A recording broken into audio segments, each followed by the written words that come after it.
Good evening and welcome to On the Record, a debate-style television talk show where Bahamians will find the balanced, true and open debate they've been looking for. When we refer to our country's economy, we talk about the wealth and resources of the country, especially the production and consumption of goods and services. Because of the magnitude of it all, this wealth and resources we speak of must always be under scrutiny and, of course, careful management. On the Record tonight, we ask the question of our guests: is our economic engine running out of steam? We will take a look at our tourism product and the threat from Cuba, the sale of Baha Mar and the withering offshore sector, and finally, lowering our national debt. Our guests on the Record tonight: DNA candidate Yuri Kemp, the FNM's Peter Turnquest, and the PLP's candidate Chester Cooper. It's all on the Record. I'm your host, Jerome Sawyer. We're back right after this.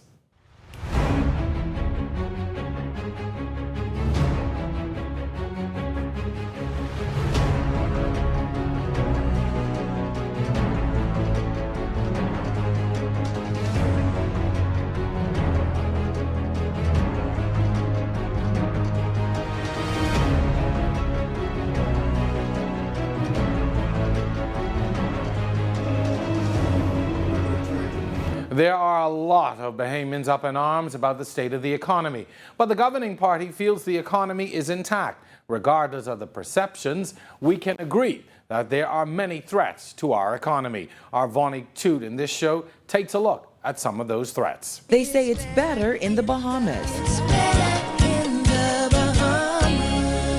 But this decades-old slogan has been questioned in recent years due to insufficient airlift, the loss of hotel rooms, and cruise ship business.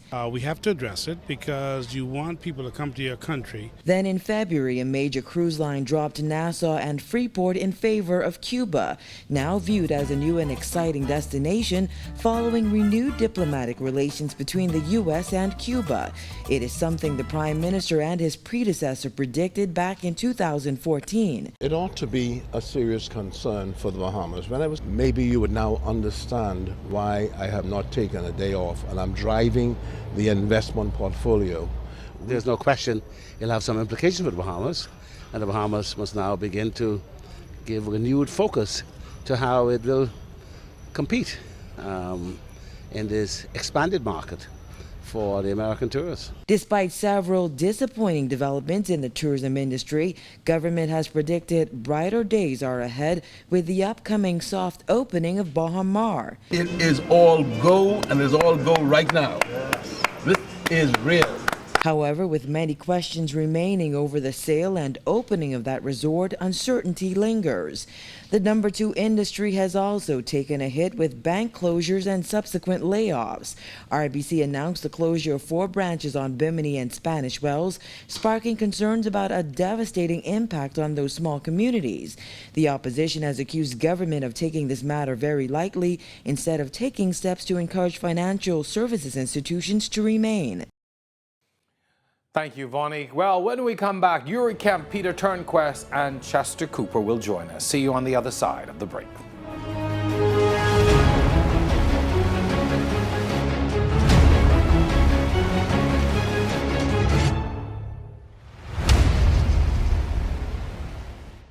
On the Record is brought to you by Alive, the nation's newest and best LTE network. Good to be alive. You bring passion, and we bring world-class infrastructure and innovation that's designed to help your business grow. You have determination. We've got your back with a super-fast LTE network, giving you access to whatever you need, when you need it. You offer superior service, we put you in control, with a dedicated care team to look after your business 24/7. Together, we have the advantage. Alive. Let's do this. My name is Dr. Karis Thompson Major. I'm a physician partner here at Executive Family Medical Center. I've been practicing medicine now for almost 16 years. What I love most about being a primary care physician is being able to impact patients at their first level of entry into the healthcare system. Eliminating payment at the point of service is important because oftentimes for clients, it's a barrier to access. They have to make a choice between whether to pay this bill or whether to come to the doctor to seek health care. Executive Family Medical Center has decided to register with NHI Bahamas, I would encourage my fellow primary care physicians to register for NHI Bahamas because it's important that we as primary care physicians recognize that we are the gatekeepers in the healthcare system.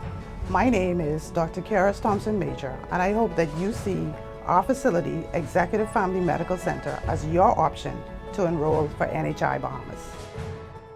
Need insurance for your valuables? Shield Insurance is the answer for you, offering friendly, professional service at competitive prices. Our experienced staff at Shield Insurance work hard to ensure that you get the right coverage for your car, home, or business. Now introducing our new premium financing program, designed to make it easier for government workers and employees of approved businesses to receive car and home insurance. Visit Shield Insurance on Thompson Boulevard or call 356-7202.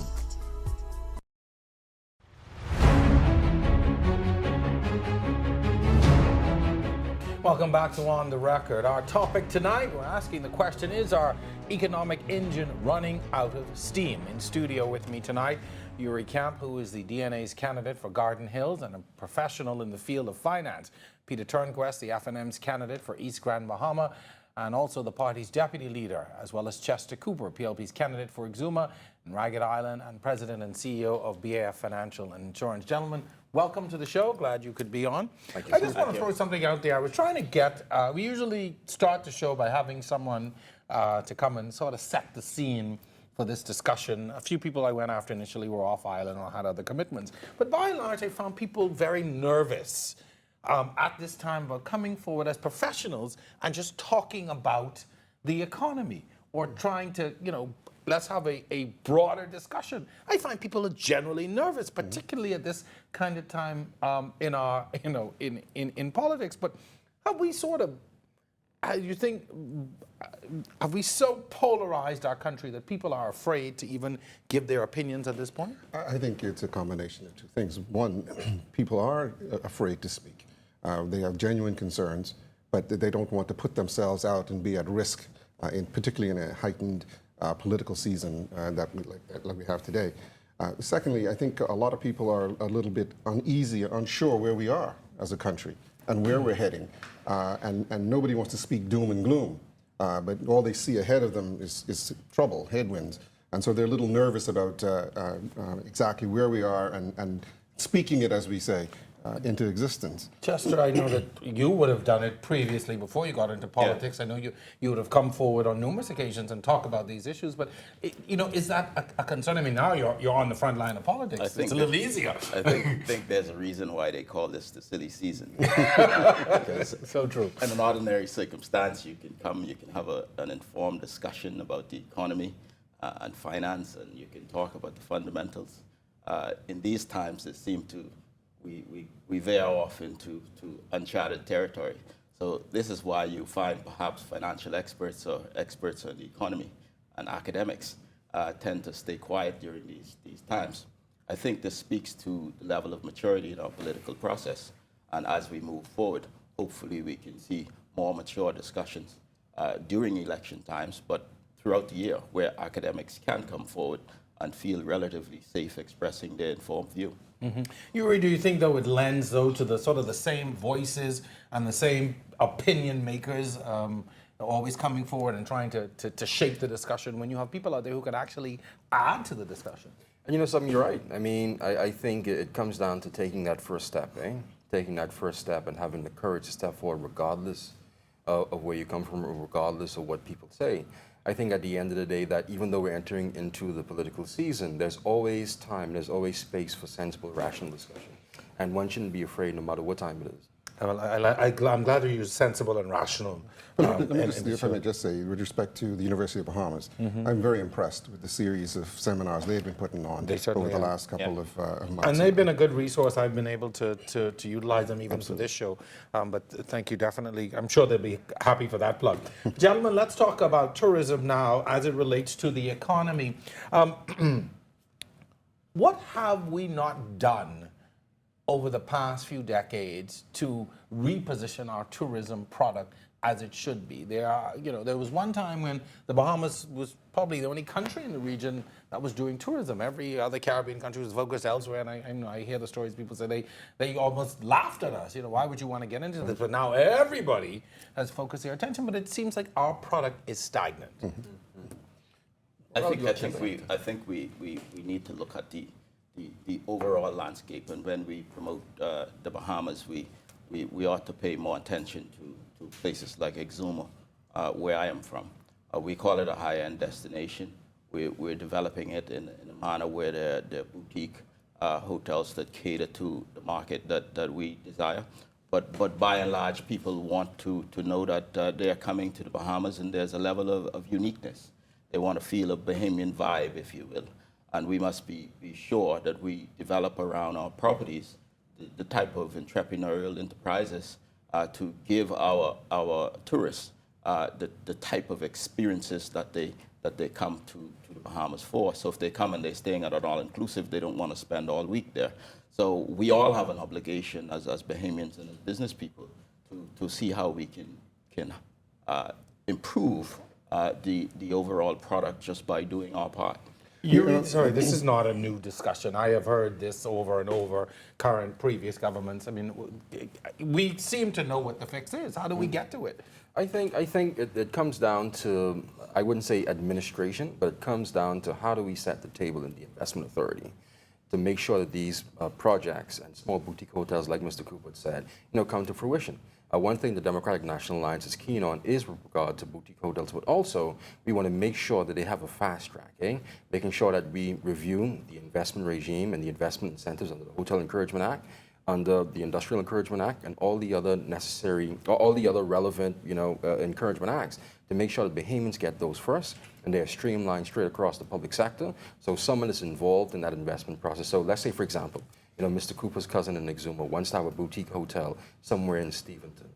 That comes to the Bahamas Investment Authority, that goes through a particular chain, and you get a response within 30 to 45 days. That's how we get to, make sure that, first of all, persons see their investment moving from point to point, and we also give Bahamians the incentives they need. Because I think really and truly it's the incentives that matter. And that certainly is a hue and cry you hear from a lot of folks in the business. Peter, February, Norwegian Cruise Line pulled the service from Grand Bahama, delivering yet another blow to that island, to its economy and its tourism product. The economy itself is in trouble in Grand Bahama, but the tourism product continues to take a hit. Sure. Well, again, this is all wrapped up in this whole approach that we take to tourism. Historically, we've allowed and depended upon these big box hotels to come in and provide jobs, which has not been very empowering for our people. And the danger of a middle class is that they, happy to have a job. Well, we're now at that phase in our development where we have to take ownership, where we have to empower people, which is why we say it's the people's time. And what we're talking about here is how do we encourage, incentivize local Bahamians who have an interest, who have been trained in these industries now to take ownership, to create small boutique hotels throughout these islands. If you travel throughout the Bahamas, you will notice that each island is the same, but it is different. And there are very unique features about them that we do not do a very good job of exposing to the international market. We spend a whole lot of money promoting Atlantis and now Bahama and the Sandals and all the rest of them. But how much of the tourism marketing dollar goes towards promoting mom and pop and bed and breakfast type establishments? And because you have to start somewhere. And if we don't feed those little small hotels or motels, then they'll never grow. I think it is a blight on us that we have a Butch Stewart and a John Isser who can come to the Bahamas and buy hotels. And nobody from the Bahamas, who, as you rightly said, were the originators of this business, have been able to take advantage of that kind of opportunity. With respect to, just with respect to Norwegian and Carnival to a certain extent, and pulling out of Grand Bahama in particular, that is a significant event in our tourism development. But personally, I don't necessarily see it as a total negative. I think it creates more opportunity for our onshore hotels and activity-based operations to now get a bigger yield out of the tourists that do come to our island.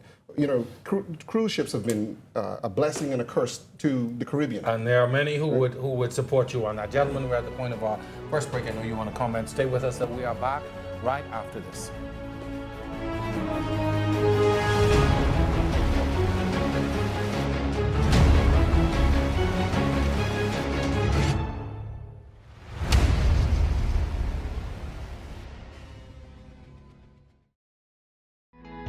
Every day, people suffer from some sort of joint pain. To put on my socks, to bend over to put on, I used to have, it was really pain. I don't have it anymore.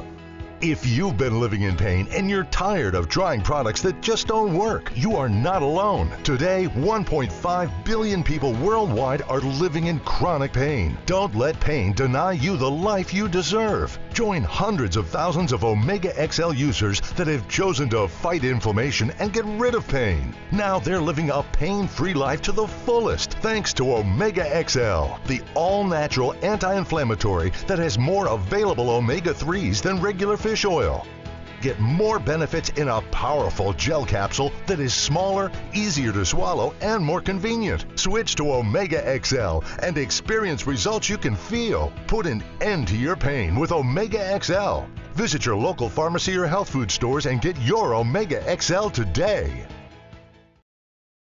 For news that's happening in our country, the best place to turn is Our News. Good evening, Bahamas. Coming up tonight. The biggest stories on the best station. Helping news tonight. The government collected almost. The Education Minister. The Bahamar Claims Committee explains how unsecured. Giving you all sides of the equation to keep you informed.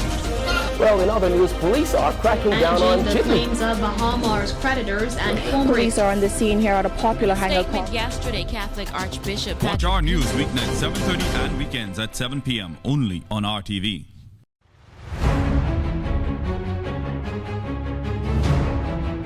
Welcome back to On the Record. In studio tonight, we have the DNA's candidate Yuri Kemp, the FNM's Peter Turnquest, and of course, Chester Cooper, the PLP's hopeful. Gentlemen, we were talking about tourism and its effect on the economy. Yuri, I know you wanted to jump in with a point. Yeah, and it's with regard to, making sure that those Bahamian firms and Bahamian hotels really and truly have the incentives they need. And I think that we all agree on the same thing. I think that what has to happen now, we have to take the conversation to the next level. And to the next level is, where do we plan on doing these things? For example, when I was at the Ministry of Financial Services, they were responsible for administering the Hotel Encouragement Act and the Industrial Encouragement Act. No, sorry, the Industrial Encouragement Act.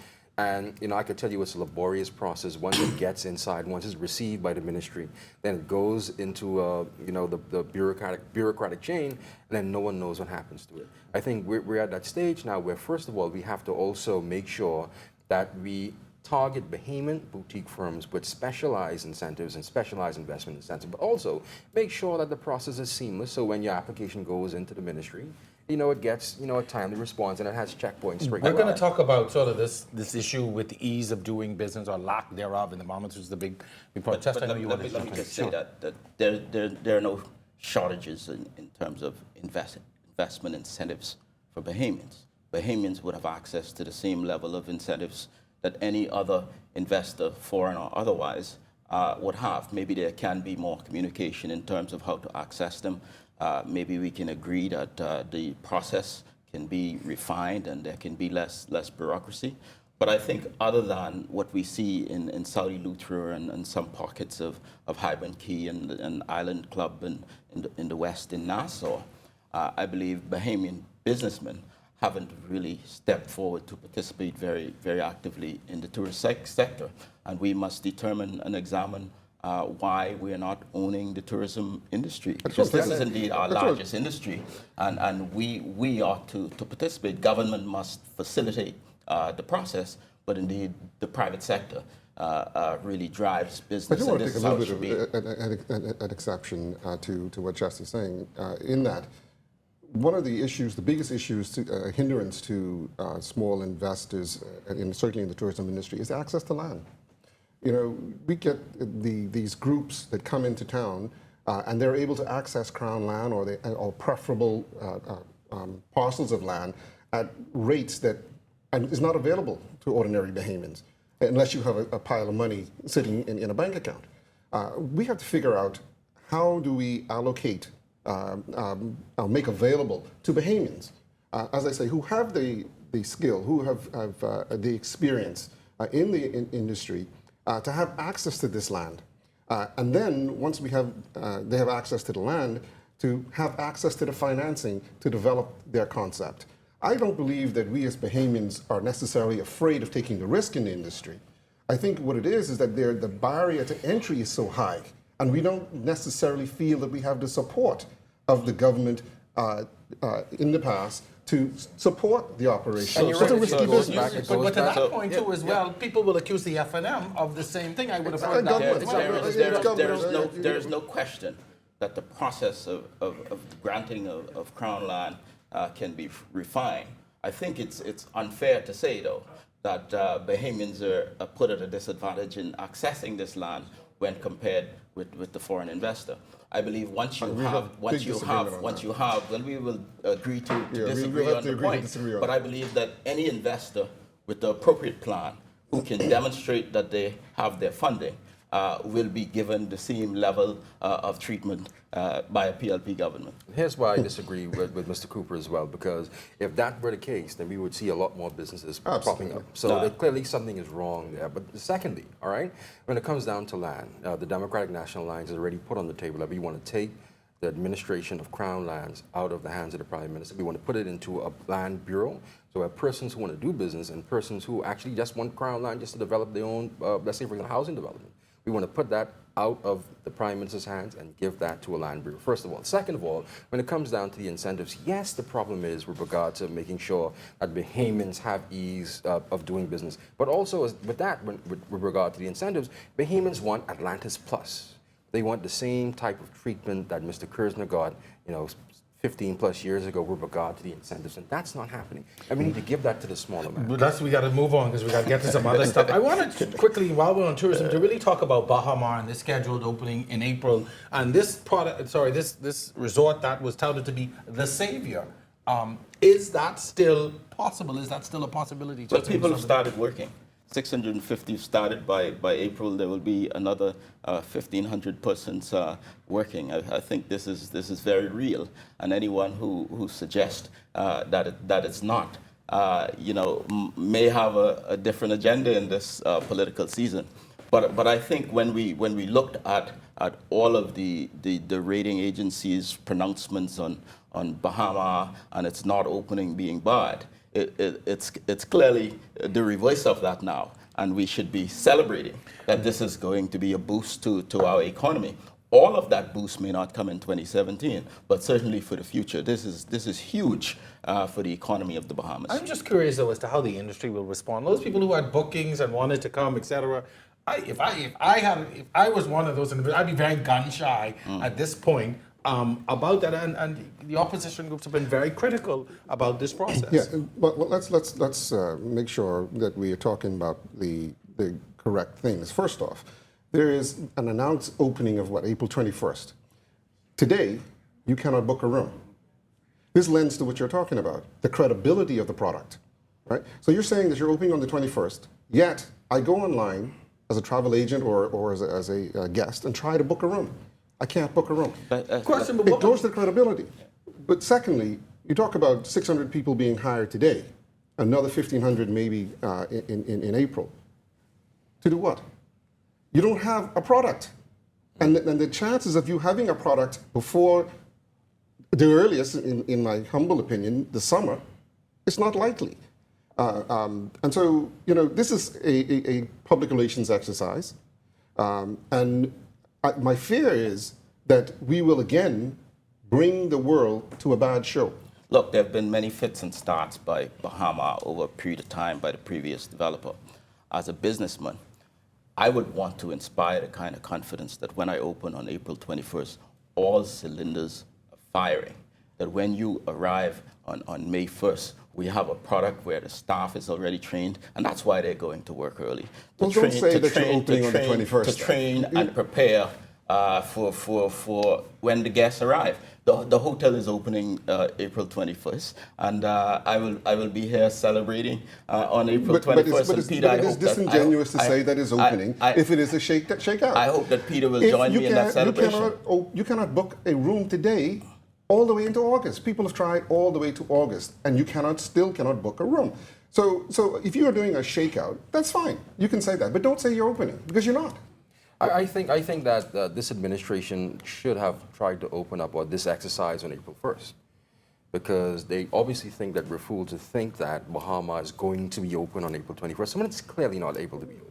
Okay, but barring all the other things aside, I think the conversation is now to what degree will Bahama be open, and if it's going have a soft opening, it's going to have a training process. That's fine. Let's say so. Fine. Say so. Listen, I'm a little surprised that there isn't a degree of happiness about the fact that Bahama, after so many troubles, is finally to the point. You think the opposition groups will have some sour grapes? This is political season, Jerome, and I believe on April 21st, I'd like to see the faces of persons who doubted that it will happen. So in reality, as a businessman, I could tell you that if I have fits and starts and delays when the hotel is completely open, I want to be absolutely ready. But on April 21st, I will certainly be very happy for the Bahamian people, the 1,500 who are working, and the spillover jobs that come in the community and for business people. Gentlemen, we're going to allow you to... Gentlemen, we're going to take another break. We're on the record right after this.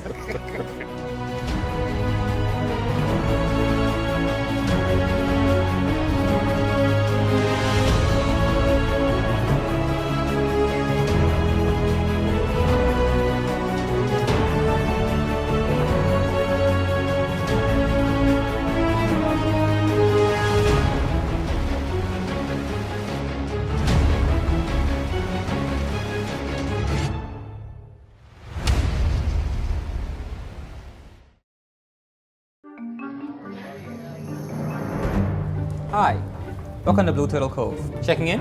Yes. Would you like a single or double room? Single. Ocean view? Sure. Curtains? Soap? Shampoo?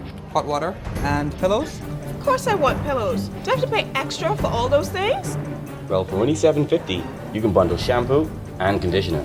Some things should just be standard. Rev Voice has 17 standard calling features. Cut the blue wire. Get Rev Voice, save money.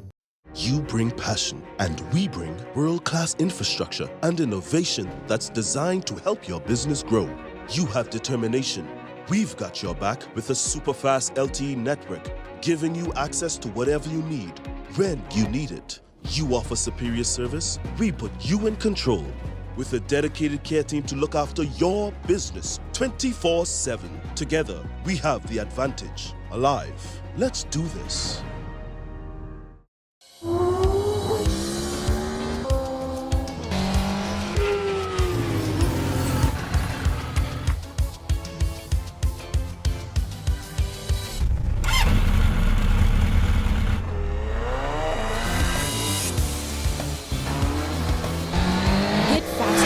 Speeds for free when you get TV, internet, and phone. Ask for Trio from Rev. Rev, join the revolution.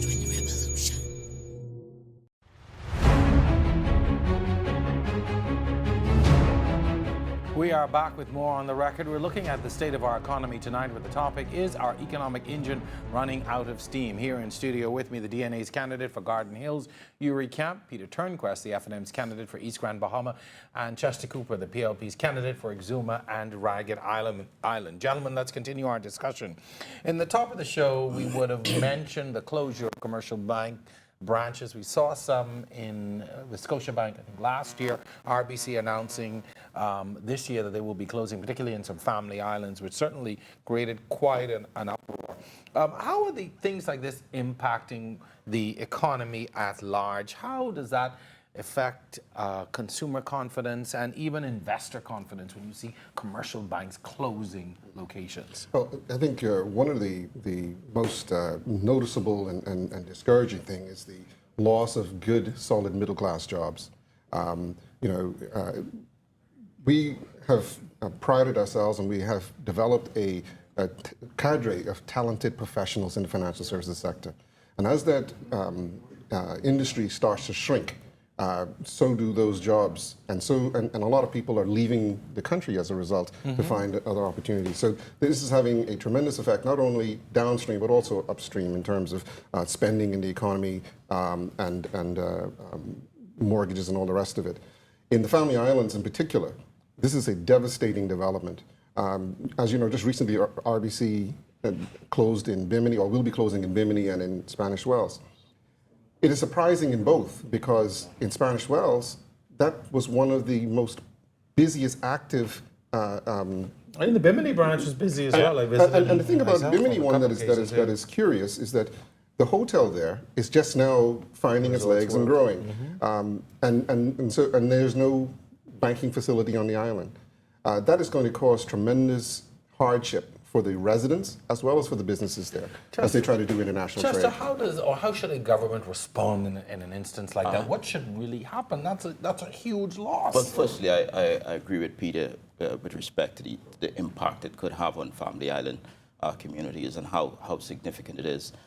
Firstly, the government would already be encouraging other banks to go into these communities, and I know in fact there is one bank already lined up to go into Spanish Wells. I also know that there are discussions with respect to getting banking facilities in the other Family Island communities. Throughout the Exuma Keys, for example, there's long been a need for banking in some of the key centers of Black Point and Staniel Key, and some of the other areas where there's significant economic activity. Let's be real, banking service is essential to economies large and small.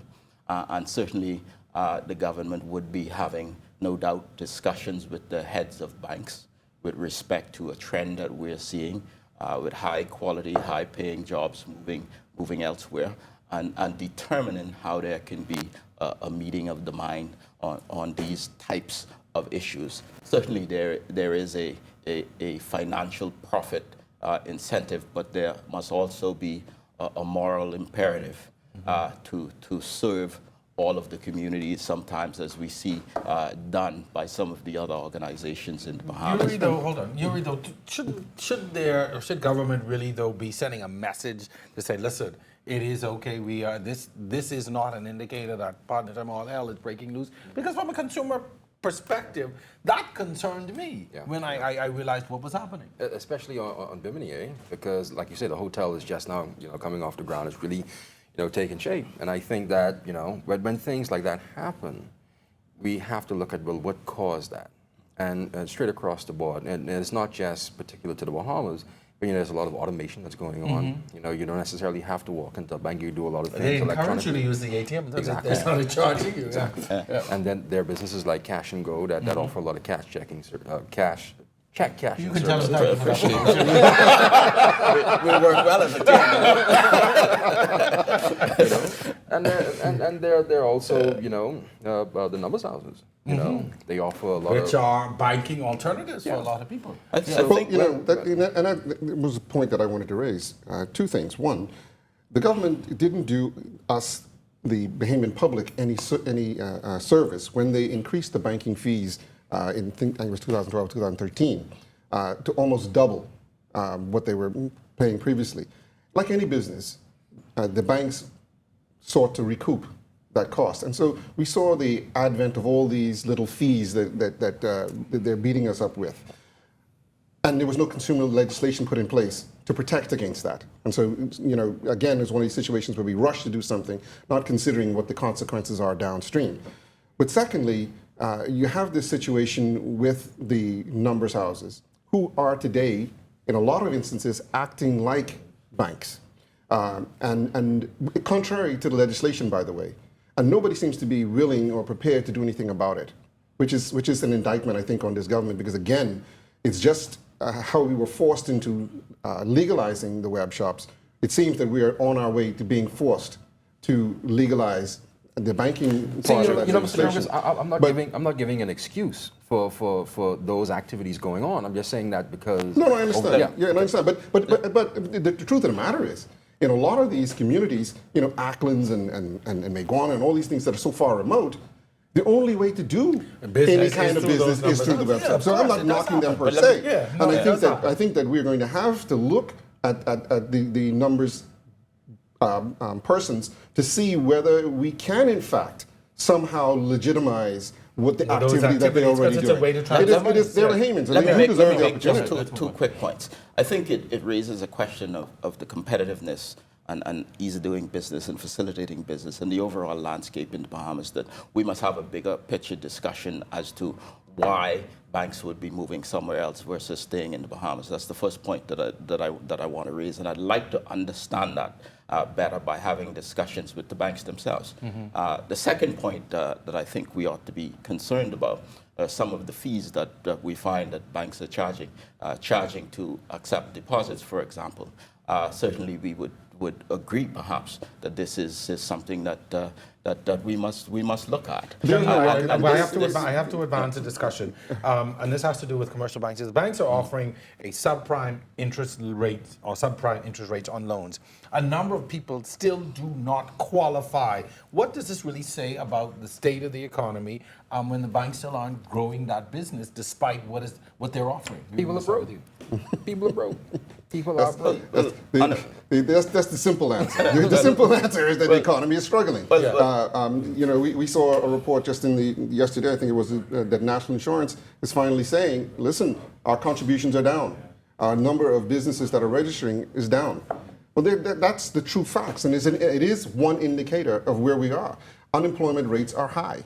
And then you add to that the fact that the banks have a high mortgage arrears portfolio.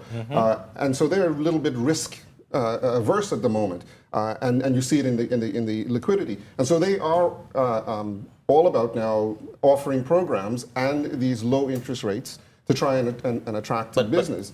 But it's all tied into the whole economic situation that we face today, even in respect to the de-risking that we keep hearing about, where banks are trying to keep their So Jerome, just quickly, unemployment is down. More people are working, but where? Let me agree. Let me agree with where one. Are they? Well, these are the statistics from the Department of Statistics. Right. Let's be fair. This is an independent entity, right. And when they say the economy hasn't grown, we accept their statistics. It's not an independent entity. So when they say unemployment is down, let's also show the professionals of the Department of Statistics the respect and accept that unemployment is down. It's the quality of the unemployment. It's the quality of the employment, because government itself has hired over 4,000 contract workers. In addition to that, you have the accounting people like carnival workers, and the accounting people for road cleaning and all these kind of things. That's not real jobs. The point I'm making is unemployment is down. Let's be fair, okay? Bahamians are generally maxed out. Let's also accept that point. Banks are gun shy. Going back to the question of why banks are doing what they're doing in terms of and still not able to get new borrowers. We must look at a program as to how we can train our citizens how to save, how to invest, how to spend prudently. This certainly must start at all levels throughout our economy. But certainly the people now who working at Bahama are realizing a real improvement in their economic circumstance. You should expect this going forward. Yeah, I'm not going to belabor the numbers, statistics on the jobs. I think that it's clear that the numbers don't add up to what we would expect for higher employment. But I'll say this: yes, we do need more programs to get money back into the hands of first the people who create the jobs, and that's the entrepreneurs. The Democratic National Alliance has already put out there on the table that we want to go to a flat rate business scheme, that we see business licenses capped to a particular amount for businesses within certain thresholds. I think any business that's under 200,000, we want to charge you a flat fee about 250, and as we go up and we go beyond, we start giving you flat fees. But also, we feel as if that would give anywhere from about 70 million to 100 million back into the economy. In addition to that, we've also gone on record in stating that we want to put up a $25 million bond facility in partnership with the commercial banks. So whereas banks wouldn't feel so aggressive to lend money to persons, we want to say, hey, we're going to give you this backstop. We're going to give you this in the first year, this $25 million bond. We're going to start a partnership where we could start investing in small businesses, and again, particularly small businesses that have shown themselves to be export ready and those that have been in business for quite some time. We think with these two things we could begin to, first of all, give money back to Bahamians, give money back to businesses, and get this economy. The free national movement, we are just going to to say, take the free a national break. movement has a different position. We're going to take a break. More on the record right after this.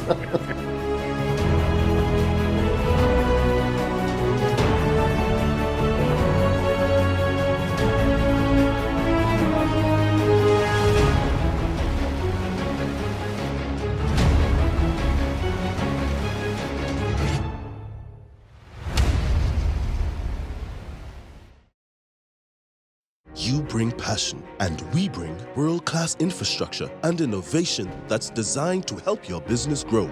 You have determination. We've got your back with a super-fast LTE network, giving you access to whatever you need, when you need it. You offer superior service, we put you in control. With a dedicated care team to look after your business 24/7. Together, we have the advantage. Alive. Let's do this.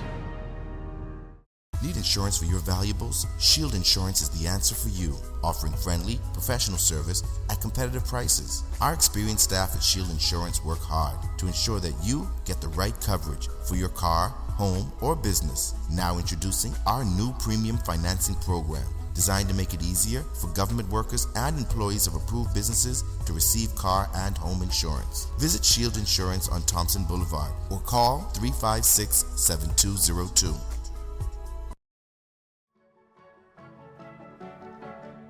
My name is Dr. Tennille Cargill, and I practice at Bay Street Medical. I've practiced medicine in the Bahamas for the past 18 to 20 years. I love meeting people at the point of their healthcare needs. I never entered the field of medicine to fragment my patients into those categorized as ones that could afford healthcare and see me and those that couldn't. NHI provides the perfect platform for me to be able to provide healthcare for all Bahamians without having to worry about a fee-for-service. My facility and I are signing up for NHI because we believe in the vision of NHI, and that's providing a value-based healthcare service for all Bahamians. I would encourage all of my colleagues and providers to join hands with me and take this journey of NHI, and let's see where we can take it as Bahamians for Bahamians. I hope you see Dr. Tennille Cargill and Bay Street Medical as one of your options when enrolling in NHI Bahamas. Modern, affordable, accessible healthcare.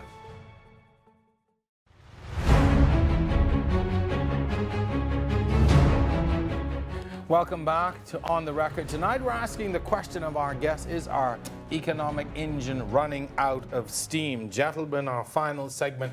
In the 80s, our offshore banking sector was number one. Nowadays, I think we're not even in the top 150. We are losing ground, continues to happen.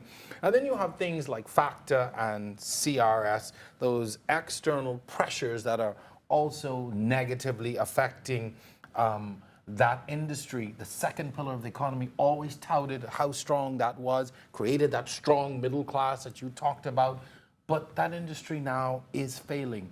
How do we fix? Yuri, I'm going to start with you. I think that we have to start off with, first of all, start putting in place legislation that is, and only putting in place legislation that is, I would say, prohibitive. Things like FACTA, things like all these other, OECD-led and IMF-led regulations, while we have to be compliant internationally, we also have to start, doing business, and we also have to start letting more business happen in the Bahamas. One thing that the Democratic National Alliance has already said and gone on record with is with regard to making sure the Ministry of Financial Services or any agency that deals with financial services has, in addition to the Bahamas Financial Services Board, and a research and development arm. So we look into products that we could put in place here in the Bahamas where persons could benefit from. Second of all, we also said that we want to increase the budget that goes towards, investment exploration. Take, for example, trips to Brazil, trips to Russia, trips to all the emerging markets. We want to take advantage of those businesses that are there, and we want to offer the kind of services here that they offer in places like London, places like New York, places like Tokyo. So we can make this the financial hub that it used to be back in the day. We want to make that financial hub. Chester, one of the criticisms is that it is still difficult doing business in the Bahamas, whether it be getting a business license, whether it be just connecting electricity to your building. The ease of doing business in the Bahamas does not exist. I do acknowledge there's more work that we can do. We can't come together as government and private sector, look at all of these areas where we are falling short and see how we can put a sustained effort in terms of improving our ratings in some of these areas, not just for ratings' sake, but actually to make it easier for small business to thrive, not just survive, for them to thrive, for more people to get into business, for big business to hire more people and continuously expand. So this is something I feel passionately about. And when it comes really to financial services that you asked before, certainly we must understand that the business and the industry is under attack, and we must look to see how we can get more of our tourist product really to bring more jobs. So when we talk about all of the developments in the pipeline, it would be great to have them all firing on all cylinders, hiring more people, and really getting the linkages with tourism through BAMSI, for example, and other institutions created by the government, really to kind of fill some of the void and the gap that's been created in the general overall economy by the losses in the financial services industry, not turning our back, of course, on Peter, financial services. I heard you breathe deeply when he said BAMSI. If tourism is declining, financial services under threat as well, what are our viable alternatives? Or do we have viable alternatives? These are the two strong pillars of our economy, have always been, sure. But now they're under threat. Sure. So first off, I just want to touch on that ease of doing business issue that we have. We've fallen, I think it was from 80-something to down to 120, I believe it is. And there's a reason for that. It's the multiple levels of contact that you have to have with the government in order to get anything done. What we're suggesting as the Free National Movement is that we want to use technology to reduce that point of contact to one. And everything that needs to happen happens in the background. You don't need to be involved in it. You can go online, check where your power connection guy is, where the telephone guy is, where the license is, et cetera, environmental, whatever needs to happen. All happens in the background. You have one point of contact and you can track it. But in terms of the financial services sector, just like tourism, we were leaders. But we have allowed others to catch up to us and to pass us because we've been complacent. Whenever I have a discussion with professionals from the industry, I always say to them, don't tell me about what the problem is that we're faced today, because we've been doing that. We've been facing the challenges that have been coming to us, and we've been doing a pretty good job of that. But we've not done a very good job at being proactive and looking 10 years from now where the industry is going and making sure that we position ourselves so that we are there before the competition, before the regulators even think about it. And that's what we have to do. We have to vision out what is it that we see this industry looking like in 5, 10 years and putting ourselves in a position to be there. Back to my question. Tax structure. What are our alternatives, though? I mean, we have many alternatives in this country. We have tremendous natural resources that we have yet to tap, whether it's from the wellness industry, whether it's in agriculture, whether it's in manufacturing, light manufacturing, whether it's in the maritime sector that we have fledgling in Grand Bahama today. There are a number of industries that we can do and be successful at. Someone said the other day, with respect to Acklands and the Cascarilla bark, why aren't we doing something with that? We are exporting it all the time. But why don't we do something about refining that? We talk about the aragonite that's been popular. We export it, and we get pennies on the dollar for it. But yet we know it is a very valuable resource. Why haven't we yet, as a government, said, you know what? We see this as a potential export product.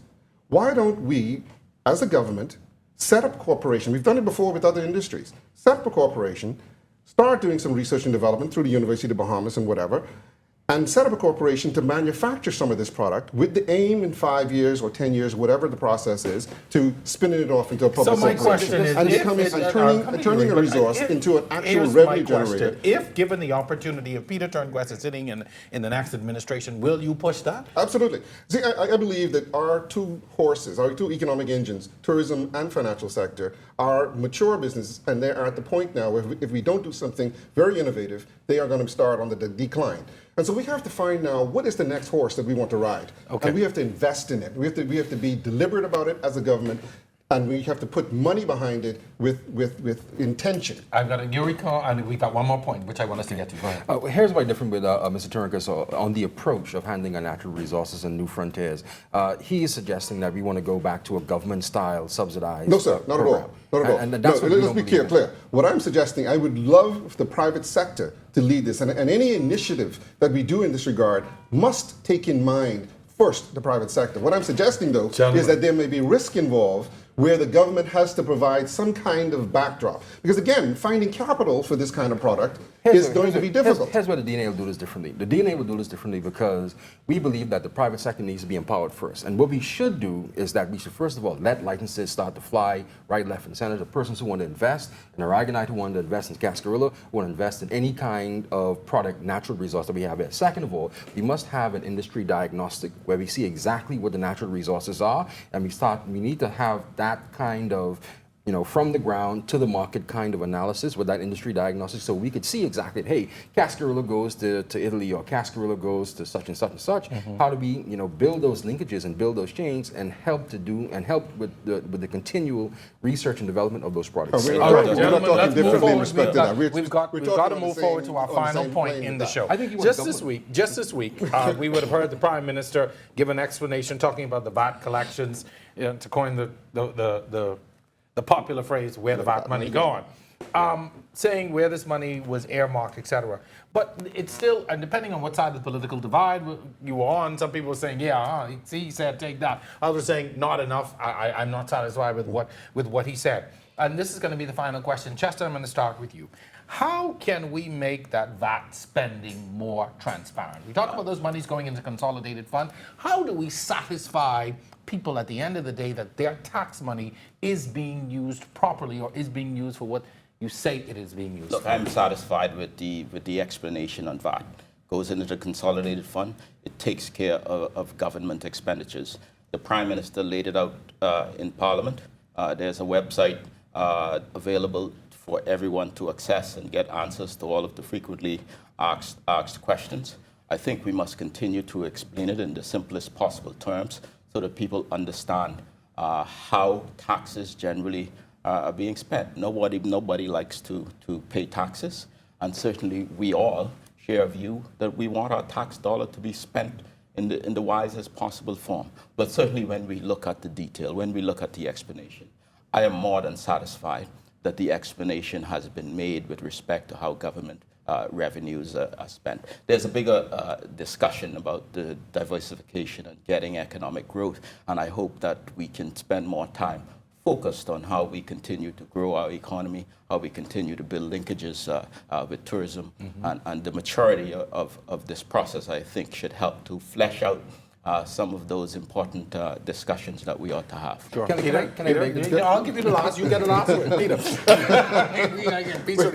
With respect to the explanation on VAT, I think the Prime Minister missed the actual genesis of the question, because while he was able to outline some broad areas of where the VAT money goes, because yes, it all goes into the consolidated fund, that's fine. What we want to know is not only that what amounts are going into the consolidated fund, but we want to know what's coming out of the consolidated fund, i.e., how much are we spending on personal emoluments and for what purpose? How much are we spending on Carnival and for what purpose? How much are we spending on road traffic and how much of it is being lost? So the question isn't restricted to, we're spending it on government to reduce the recurrent debt. We want to know what is it that we're spending money on, and are we getting value for money? That is the genesis of the question. So let's have a mature discussion. The whole idea of the value-added tax is to reduce that national debt. That's what was said to us. And though the government says that they're reducing the recurrent deficit, the national debt continues to accelerate at an unacceptable rate. And we have to do something about that. We've got to give Yuri, the last word is yours. Last word. I'm glad Mr. Cooper here is thrilled with the explanation by the Prime Minister on value-added tax. I, for one, certainly am not. I expected a bit more. I expected exactly what Mr. Turnquist said with regard to making sure we have all the explanation about where the VAT money came from and how we're spending it. I know, for instance, that the type of analysis that they needed for value-added tax didn't take place, and now is now taking place. We didn't, line up VAT with regard to customs duties and how those customs duties reduction, along with value-added tax introduction, would impact the main economy, and that's why I think we've been seeing a receding GDP over the last several years because that type of analysis hadn't been done. And I think that moving forward, that two things have to happen with value-added tax. One, we need to put in place a central revenue agency that was supposed to monitor value-added tax. And a controller. And the controller. In addition to that, we have to do the necessary kind of analysis with regard to how VAT is being offset by customs duties and vice versa. Because while we're collecting taxes, we can't, harm the businesses that we're taking those taxes from. So we must not move the goalposts for political reasons. Thank you very much, gentlemen. Thank you so much for being here this evening. We certainly have had a very engaging discussion. I'm sure that our audience tonight is the wiser for what would have been said here. Congratulations to all of you on your nominations. Thank you. Good luck to you at the polls. Thank you. And certainly, ladies and gentlemen, it has been our pleasure. We want to thank you for joining us here on the Record as we take a new, fresh look at this issue of politics in the Bahamas. Certainly hope that you have enjoyed our show tonight. So on behalf of the entire crew here, including all of my guests, my producer, and the entire team here, the technical staff, thank you so much for watching. Be sure to follow up with us on Facebook. We're on the Record there. Twitter. You can also look for us on Instagram. Give us your feedback and look out for your chance to get in on the discussions. Tune in next time as we continue to explore the current state of politics in our country on the road to general elections. Once again, I'm your host, Jerome Sawyer. Thanks for joining us. See you next time.